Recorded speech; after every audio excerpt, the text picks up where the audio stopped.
How can Michigan State football win this fan base back this upcoming fall? Well, it's 3 not so easy steps. That's it.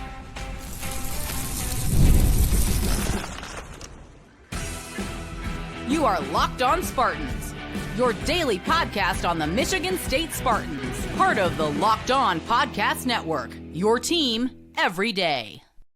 Today's episode of Locked On Spartans is brought to you by TurboTax. Ready for stress-free taxes and the most money back guaranteed? Well, head over to TurboTax.com today and get matched with your expert. Spartan friends, Spartan family, Locked On Spartans listeners, thank you all so much for tuning in to Locked On Spartans. It's your team in green and white 5 days a week. Please rate, review, subscribe, comment below if you're watching on YouTube what it will take to get you back to being all in on Michigan State football, because with guest Dante Razzano, that's right, former player, current co-host of the You Are the Program podcast, he joins us, and we're going to crack open this mailbag here, Dante, because Drake wrote in a great question. Hit us up at Sheehan_sports.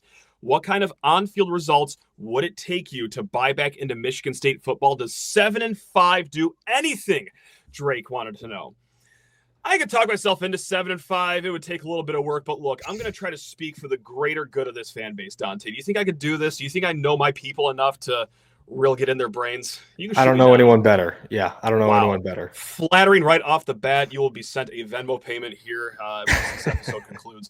All right, so it's 3 steps for me to get the whole fan base back to being, really involved in Michigan State football. And that's not to say no one cares, but I think after 3 seasons where you haven't reached a bowl game, it's reached a level of apathy that we haven't seen here in quite some time. So how can you end your November with this fan base back in your pocket? Well, step number 1. How about an 8-4 record? And I know that's, not going to get a college football playoff berth. It's going to get you a middle tier bowl game, but still 8-4. I know it's just one more win. It sounds a lot better than 7-5. And this is how you get 8-4. One of the non-negotiables that you have to have here, Dante, you got to sweep your first 3 games. Western Michigan, Boston College, Youngstown State, all at home. Every fan base is energized to start the season. You can't have that balloon pop before September is even off the calendar. And then you win one of USC and Nebraska. You got to beat UCLA. So that's 5 wins for those keeping track at home. And then 2 wins by way of, at Minnesota, at Iowa, home, air quotes, against Maryland. So where's that other win coming from, you might ask? Well, step number 2, in order to get this fan base back, you got to win at home either against Penn State or Michigan. Now, of course, I think that we prefer the Michigan game. It's been too long since we've beaten them. But Penn State, they're going to come in the season as a top 5 team, national title contender. If that's the only team that you beat at home that's really solid, who am I to complain? Okay, now, here's where it gets sticky, because I dug up a stat here, Dante. Do you like horrible stats to start your week? Yeah. You want to get sad? Good, because I got one for you right here. Michigan State's been really, really bad against top 25 teams recently. 2022 at Illinois is the last top 25 win for our Spartans. They are 0-8 since, with an average margin of defeat of 33.5 points. They've only had 1 game kept within 20 points, okay? So when I'm saying, hey, beat Michigan, beat Penn State, 2 teams that will most likely be in the top 25, easier said than done. And speaking of the number 25, this is step 3 right here to take us home. Score at least 25 points per game. I am not asking a lot here. I am not asking for the air raid sirens to be blaring out of Spartan Stadium every Saturday and, hey, hang up 49 points every game. No, just do something that puts you around mid-level in the Big Ten, because, they haven't scored 25 points per game since 2021. Dante, it's not the fact that they've struggled to win the last few years. It just hasn't been fun, even watching these games sometimes. So those are the 3 not so easy steps. Am I a little too demanding of this team? Are you going to crank it up a few levels? What do you have to see for this Michigan State fan base to be bought in completely? I feel like we've asked on our podcast the similar question kind of going into every season, because to your point, the last 3 years now, our expectations have been muted. I mean, that's to say it lightly. And yeah. I feel like going into every season, I've tried to say, as long as the record's around, 4-8 is obviously a different scenario, but as long as the record's around 6-6, 7-5, but you see some progress towards development, you see progress towards more of a winning type of football, that would have done it for me. Now, I texted you this earlier, I think it was today or yesterday.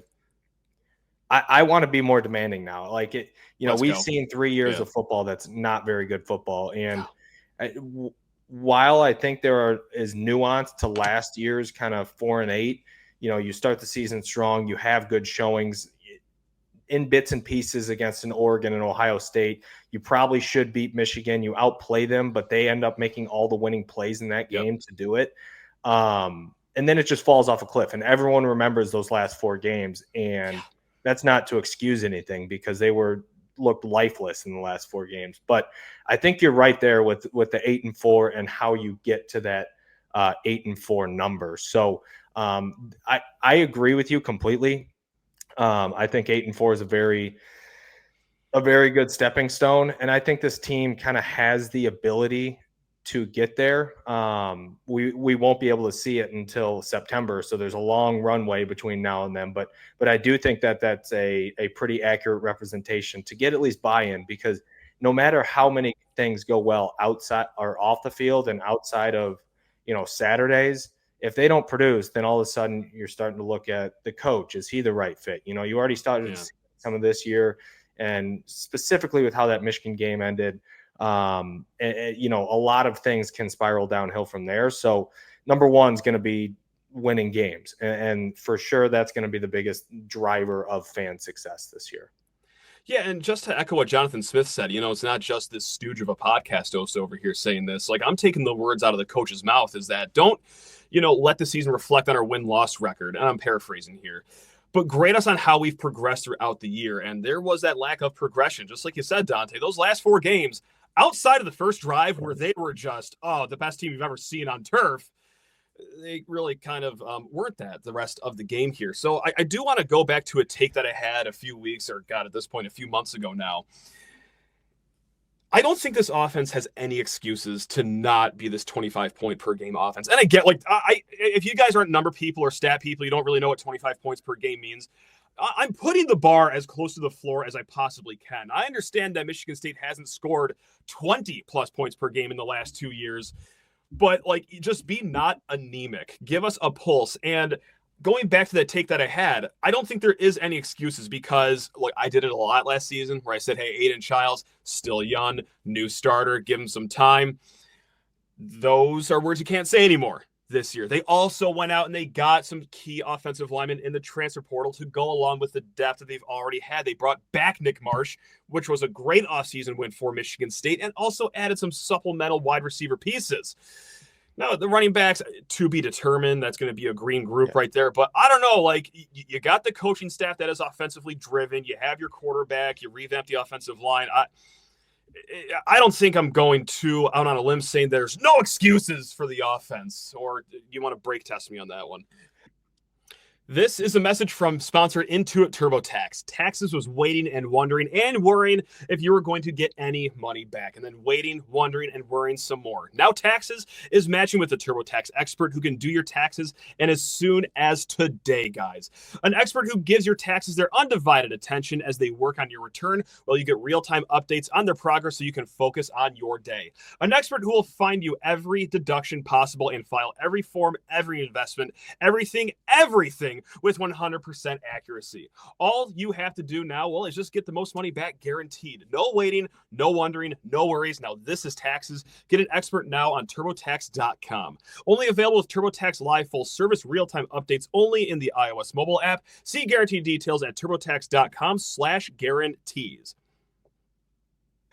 No, I agree. And, while there is nuance to say 25 points is a low bar, I don't think anyone should also expect at the same time, because we think it should be a good offense, 38 points or 35 points plus per game. Mm-hmm. But everything is there. The formula is there. And again, we talked about it, I feel like, for the first 2 months on our podcast, in terms of how we liked a lot of what Brian Lindgren would do in terms of his game planning. And especially opening drive, scripted stuff. I think the game kind of showed late game, that you had some explosives down the field to Marsh, and that was really his coming out party. Mm-hmm. But there was a lot of things that we did but it was never a cohesive game where the team kind of just took over. And to me, it's a little bit of game planning and scripting, but it's also a little bit of limited personnel. And, you think about what what the offensive line had up front. You have 2 injuries at the same position. Yeah. 2 guys that they were young guys that they were pretty excited about. And the offensive line always, seemed to shuffle. And so to me, that kind of indicates more of a limited game plan in terms of what they're having success with. Now, you didn't see the Iowa game that is the biggest outlier of the year where they run all over them. And Michigan, we ran it well, but then the remainder of the year, we couldn't do it at all. So I think the expectations should be very high for this offense, to your point, with Chiles coming back. The development of him throughout last year was pretty varied in terms of what you got. Too many turnover-worthy plays. And so that's going to be the biggest thing to me because, as you said, with the transfers and the offensive line, supplemental help that they got with Connor Moore, the tackle that's coming from Montana State, a big name, still young. And so that's the biggest hope for me is that they reinforce this offensive line. They grew depth there. But then you're relying a lot on development of Aidan Chiles, the offensive line that's up there, and that wide receiver room as well. I know you mentioned a couple guys that they brought in. And to me, the biggest thing is honestly the development of Nick Marsh, because if you have a bona fide wide receiver one that's one of the best receivers in the country, which I think we all believe he has that ability. Certainly. If you have the development of Aidan Chiles with that, there's no reason that this offense shouldn't be at minimum explosive, but also more consistent. Right? Just worth watching. How about that? Yeah. Just boil it down to that. Let's just keep the conversation rolling here. And Josh had a great question that kind of falls in line with this conversation topic. Wrote in, will Aidan Chiles be better impacted by better offensive line play or better wide receiver / tight end play? Not sure the running backs yet, so I will guess that you may include them if you'd like. And he also wrote in that Brandon Tools, Mekhi Frazier will do well per the video game College Football 2025. So it is canon that both those guys will be 1,000+ yard rushers this season. But between the offensive line, between the wide receiver tight end play, what do you think is going to help Aidan Chiles a little more? I'm just going to go right to the offensive line talk. My favorite topic of conversation on this podcast because he was top 5 most pressured quarterbacks in the Big Ten last year. That's not going to do a lot of favors. There's only really one quarterback that had a solid year, you could say, of those top 5 guys, and that was Luke Altmaier, who I think is 29 years old and is very experienced. But I think it's that offensive line. You got to give him time. You got to give him, effort. But I don't think the wide receiver tight end would be a bad answer either. I'm going offensive line all day. And okay. It's kind of my philosophy on defense as well. Whenever anyone picks on defensive backs can only be so good for about 3, 4, 5 seconds. They can't do it for 17 seconds, right? Yeah. If we get 1 sack in 3 months, I mean, I don't know how you can look good as a defensive back with a quarterback patting the ball 5 times before he gets rid of it. But offensively, for me, it's all offensive line as well, as you had just talked about. And it's not just pass protection too. It's sure with Jonathan Smith's schemes, with Brian Lindgren's schemes, they're not a straight drop back team. And so when we have to turn to that, that's not the thought of the offense. That's not how they want to build the offense. And so, when you have 0 success in the run game, it points back to the offensive line. And Jonathan Smith is, his kind of culture of his offense has been based off of explosive games in the run game, and then go from there and play action. And you have dynamic weapons off of that.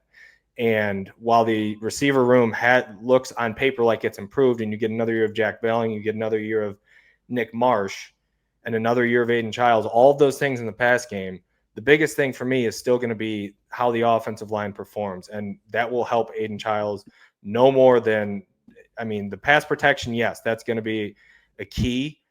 But if you're able to have an offensive line that can efficiently run the football, that's going to be the biggest key in terms of his development and this offense's development in general. And the reason wide receivers, such a close answer to the offensive line is because, you go back and you look at what Brian Lindgren and Jonathan Smith had at Oregon State. They had guys like Silas Bolden, Anthony Gold, who right now currently in the NFL. And what they did with those guys is they would play in the slot. There would be a lot of motion. They were actually serious threats whenever there was pre-snap motion. Whereas last year, no disrespect against these guys, but they tried it with Haladay Brown before he got injured, unfortunately, 5 minutes into the season again. And then Isaiah Johnson, who had a fine season, but not really players where they would go into motion and it would really disrupt what the defense does pre-snap. They'd kind of just roll their eyes and be like, okay, well, That's going to be covered more times than not. So you get a Christian McCray out of Kent State, albeit a horrendous Kent State team. But if there's any glimmer of hope, it was him. He was the best player on that team. So I guess it's like, I just want to know today how good Christian McCray really is. Is he just more like this, middle level Matt guy that was the only option on Kent State, and that's why he put up these good numbers? Or is he really this plus player that can be used as the gadget that Lindgren and Smith are so used to using at their previous stop at Corvallis? So it's weird because he's not going to be the main guy. Nick Marsh is the main guy, but a lot of this is going to really hinge on how productive of a player Christian McCray is. Well, and that's where I think my answer is a little more nuanced in terms of like the offensive line versus the receivers, because while I think the offensive line is more key to Aidan Chiles' success and development, the receiver room in general to me is the most interested I've been in a room or a position group in a while because of the guys that they brought in. But it's not just, I don't know if they're 1-for-1 talent upgrades over Isaiah Johnson, Montori Foster. Some of these guys that went out, they might be. But I think Lewerke had kind of said it best on our podcast when we had talked about it, just in terms of the archetype of some of the receivers that we had gotten in the portal, is they're different and they're versatile, and their body types and their play styles are different. And it seemed last year like the Montori Foster, Isaiah Johnson, those types, anyone that we really had in the slot kind of mirrored each other's games. And that is the one thing that makes this offense pretty interesting to me this year, is how they're going to utilize each of their kind of skill sets and each of their play types. Because to your point, we didn't see a ton of motion last year. That was the biggest thing that I think when Jonathan Smith had came in that we were looking forward to in his offense, is how it's a pro style offense, but it looks pretty different. They're sending people in motion. They're changing formations, pre-snap, all of this stuff. And last year, it just didn't seem like they did that as much. And again, that can be attributed to a bunch of different reasons, personnel, whatever it might be. But I'm really looking forward to not only seeing those guys, but also seeing the coaching staff being in year two, having the same quarterback, having a bulk of the same guys on that side of the ball, knowing who your wide receiver one is, knowing who your tight end one is. You have a lot of things that are in place, and then you've brought in talent to supplement it and elevate it. So that's the biggest thing that I'm really interested in this year, is while I think the offensive line is the most key in terms of how this offense works well, I think the receiver room is going to be fascinating for how impactful they can be. Ever check your bank account and wonder, oh boy, where did all my money go? Well, between dining out, online shopping, entertainment, guys, it is easy to lose track. That's where Monarch Money comes in, your personal CFO, giving you full visibility and control over your finances. Now, Monarch Money isn't just your normal budgeting app. It's a complete financial command center. You can track all your accounts, investments, and spending in one place, so you stop managing your money and actually start building that wealth. Now, when I started using Monarch, I realized just how much I was spending on food delivery. And during the March tournament, you kind of just lose track of where you're at. Not just diet-wise, but also money-wise. So thank you, Monarch, for getting things tightened up over here. Also, managing money with a partner, smoother than ever. You can track shared and personal accounts, set goals, and stay on the same page without all that stress. Take control of your finances with Monarch Money. Use code LOCKEDONCollege. That's all one word, LOCKEDONCollege, at monarchmoney.com for 50% off your first year. That's monarchmoney.com, code LOCKEDONCollege for half off your first year. Is there anything that you're more interested in just like knowing the answer right now? Because we just listed a few question marks on the offensive side of the ball. The other side of the ball, the defense has like way more like larger questions on that side. So like if I could just talk to some magical East Lansing genie, I don't know, maybe that's what Johnny Spirit really is, who knows? But if I could just get an answer right now about anything on this team, and this is one of these questions where like I could change my answer every day, but right now, on April 7th, as I'm saying this, like I'm just curious about the linebackers now at this point, because you lost Cal Haladay, you lost Jordan Turner, who was really productive, the transfer from Wisconsin. And now, now what does it look like? Wayne Matthews, who, by the way, is out for, I think, bulk, if not all of spring practice right now.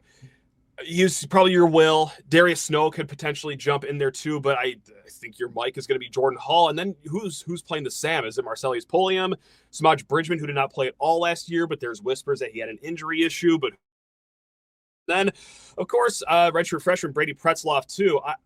There's a lot of names. I just want to know how they stack up, because last year the linebacker was kind of the strength of this team. Can they continue to be a strength? Will there be any strength on this defense that we know about before the ball's kicked off? I just want to know so I can go to bed every night this offseason, Dante, knowing that something on this defense is going to be reliable. Is that so much to ask? Well, and that's the thing was, and you had mentioned it with the linebacking core, I think was the strength of the team, but it was very game specific. Because it was, yes.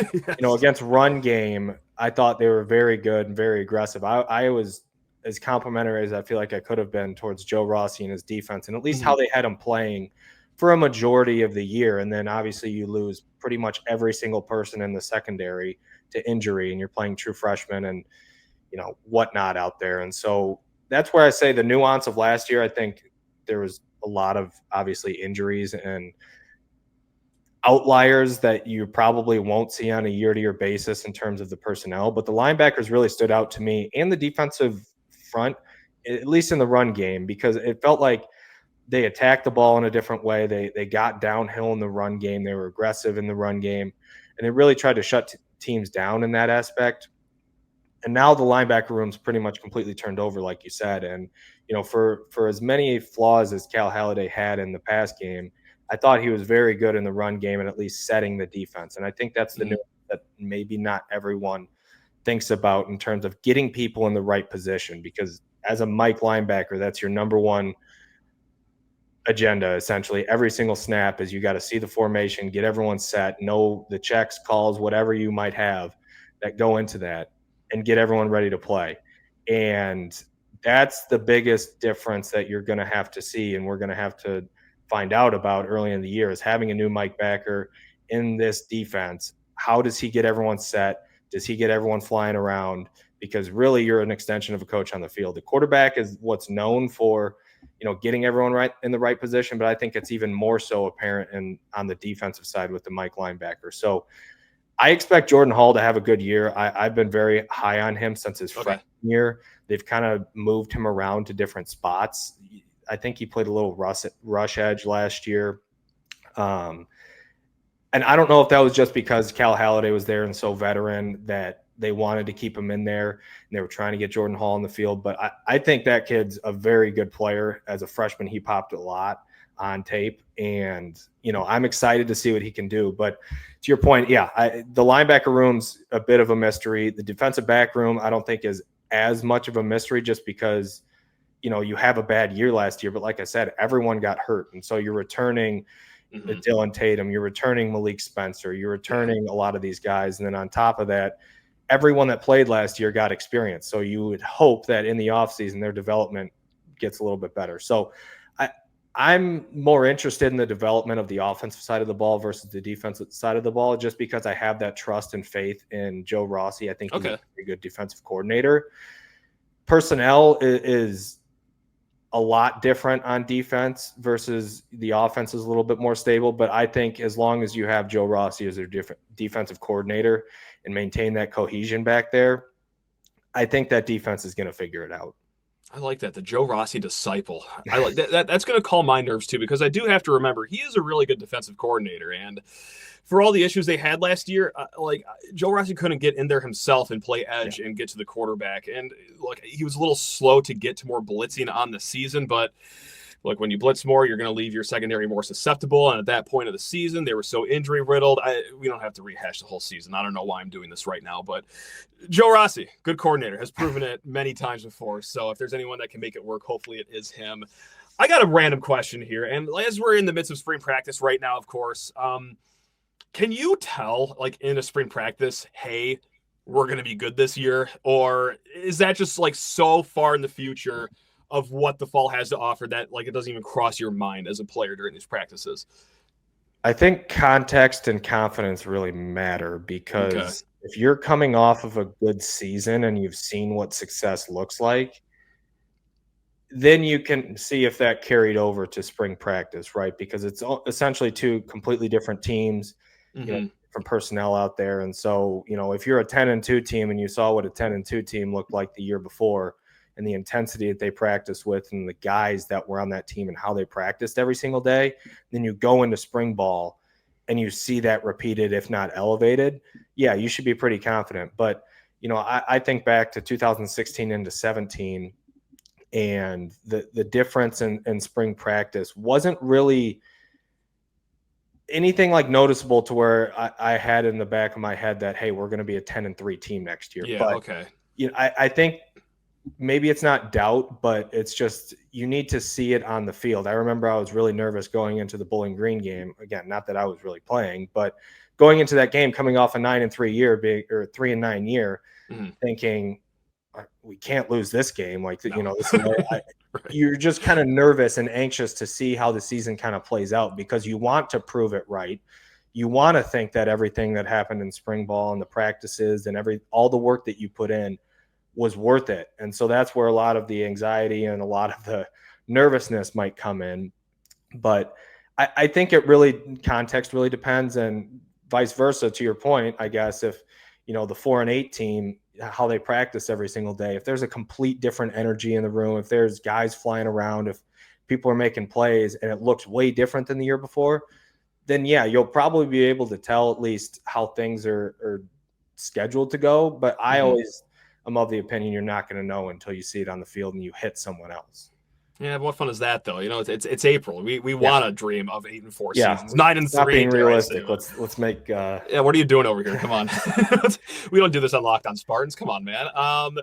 Look, Dante, this has been an awesome chat, and obviously, we both like talk about Michigan State football. That's not to say that wasn't enjoyable, but now let's just do something for us right now. Yeah. Two golf nuts right now. It is Masters Week, and if you guys don't care about golf, hey, we'll see you tomorrow. Locked On Spartans do this 5 days a week. But for those that are involved with Masters, I would be remiss if I didn't, talk about like picks, dark horses, dare I say, because I'm going to make the same mistake I make every single year. I am going to bet Rory McIlroy to win this thing at plus 650. He will miss the cut by 3 shots. And then I'm also going to do my annual tradition of Tony Finau as my dark horse. I think he's 50-1 right now, unless the odds have changed. Anyway, those are the 2 mistakes I'm going to make, Dante. Do you have like good picks for us? Any financial advice for this week here? I'm also taking Rory McIlroy. Let's ride, baby. Woo! Let's go. When you say that out loud or say that to other people, they have the same thought process. And golf's that type of sport. I feel like that until you see him do it. I mean, Tiger's won a major more recently than him, which oh my God, don't say that out loud. Not my guy, Rory. But he's just always been putting himself in great position. I mean, he had a chance and should have at least won the U.S. Open last year if he didn't completely blow a couple short putts.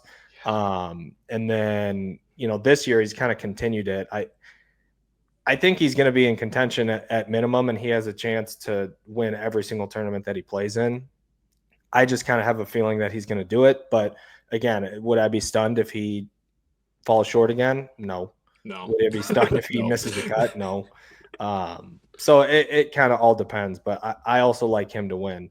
So he's my bet to win. And then, if you're talking dark horses to me, you don't know me a ton unless I'm taking Brian Harman as my dark horse. Winner at the Valero Texas Open. Big day for me. Big week for me last week. My guy, 5'7" lefty. Brian Harman. If you're looking for a dark horse, I think he was 90-1 last week to win. So he's probably 150-1. 100-1. The market has moved. The markets they must have reflected your massive bet that you placed on him before this call started. So they are at 100-1 right now. So if you're looking to refinance your mortgage or get some crazy winnings in your jeans here, Brian Harman is your guy. He's also a Georgia Bulldog, so he's very familiar with that landscape down there at Augusta. So home game. I like him. That is my dark horse. I can't go anywhere else other than him. I'll also sprinkle Sergio Garcia 66-1. He had a good top 3 showing at Live Miami over the weekend, but there you go. Well, hey, that's good. Hopefully that's going to make everyone just the richest people in the entire world. It's going to give our NIL a new bankroll to play with here in the near future. We need to sign up now. If you end up listening to this bet and Brian Harman, he wins, you got to donate 10% of the proceeds towards Spartan Nation NIL fund. We are bringing David Stone back home. We are bringing Jace Richardson, keeping him home. It's going to be a hootenanny here in East Lansing when Brian Harmon wins this thing by 6 strokes on Sunday. Dante, thanks a ton, man. Anything you want to plug before we let you go and enjoy the rest of your Brian Harmon Masters week here? Nothing as of right now. I think our podcast, You Are the Program, might be doing an episode as we try and do at least something during the spring. Again, I know we didn't really get into the cancellation of the spring game and everything, but we might do something similar to kind of what we talked about here in terms of just kind of level setting ourselves. It's just so hard right now because as we saw last year, we do the spring game and then all of a sudden 2 of our most impactful defensive linemen leave. So that's where it gets tough. But I think we're going to try and put something out here in the next couple weeks. But besides that, nothing so far. And we're looking forward to this season. But like I said, we need some success. We need wins.